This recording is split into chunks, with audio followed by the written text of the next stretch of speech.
Hey everybody. This week I have ototoxicity. So what is oh my gosh, okay. I have I'm probably gonna say it wrong every single time because I am slurring my tongue.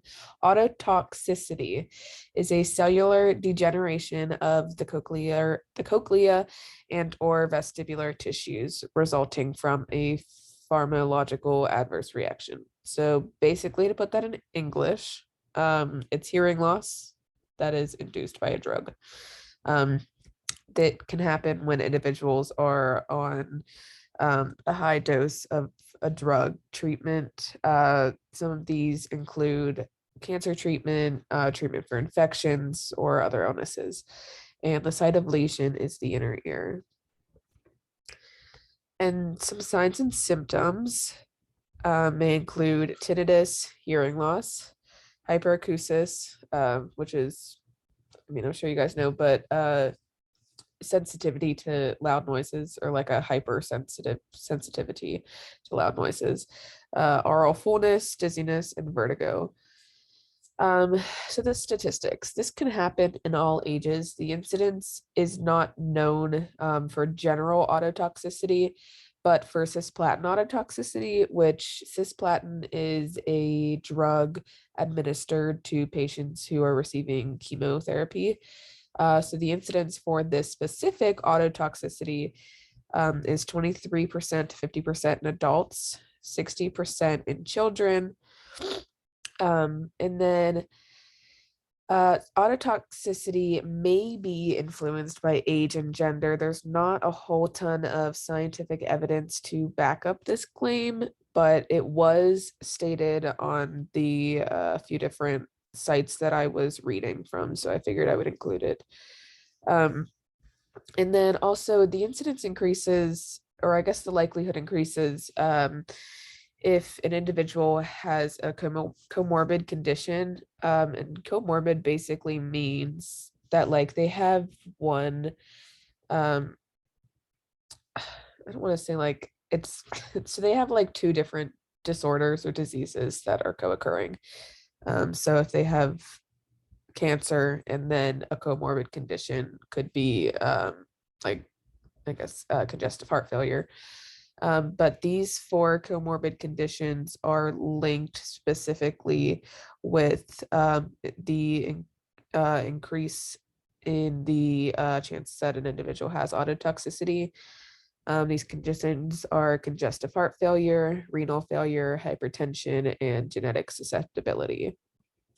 And then the incidence also increases depending on the type of drug, the route of administration of that drug, and the duration of that drug therapy. Um, then the etiology and pathology. So it's not really specific what causes autotoxicity. We know that it's caused from a drug, but there are 200 plus drugs that have been identified as having autotoxic potential, over 200, but the four that most often are the cause of autotoxicity are antibiotics, cisplatin, which is the cancer, that drug that's used in chemotherapy, pain relievers, and diuretics. And then there's also been implications that chemicals can cause autotoxicity as well. Um, and then once again, I mean, the risk of a patient getting autotoxicity increases if that patient has any other predisposing conditions, which are the ones that I listed in the previous slide. And then a diagnosis.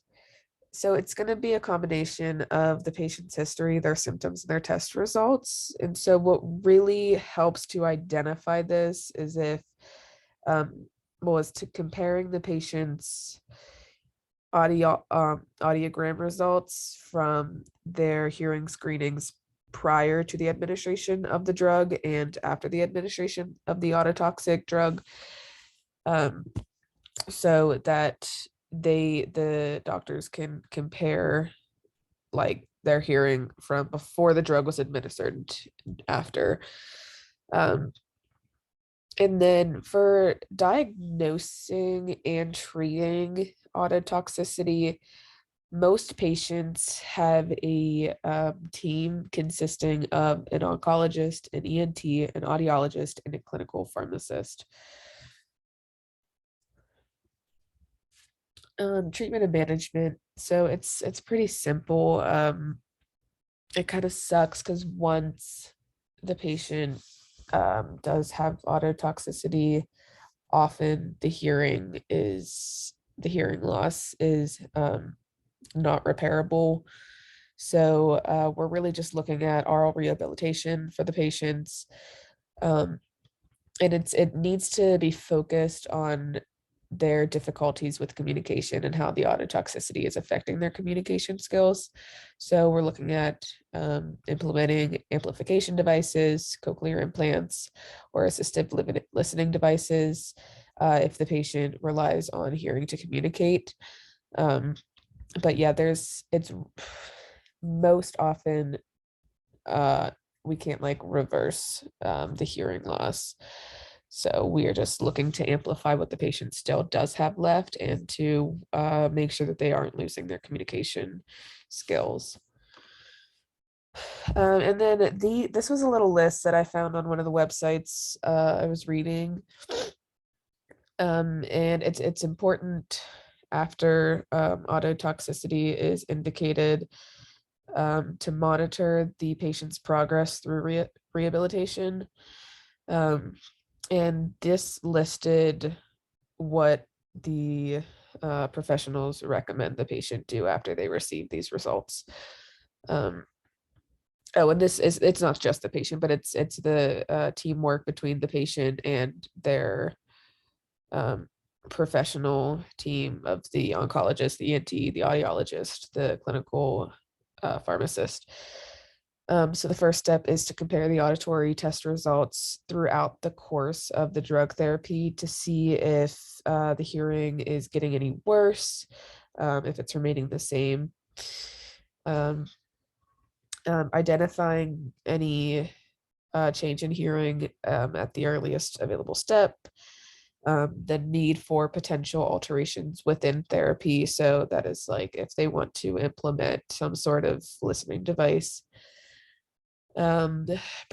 prevention of debilitating autotoxic induced hearing loss if therapy is changed. Um, so if the patient is declining within um,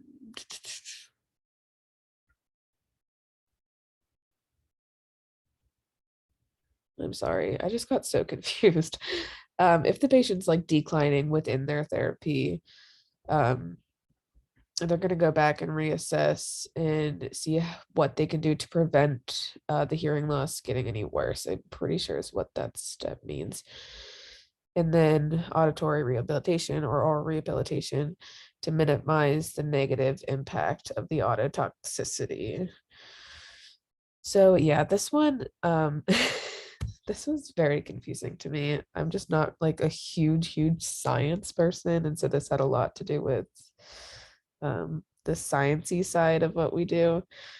But hopefully it's not too confusing to you guys. I tried to keep it simple, but yeah, that's all I got this week. So I hope you guys have a great rest of your week. Bye.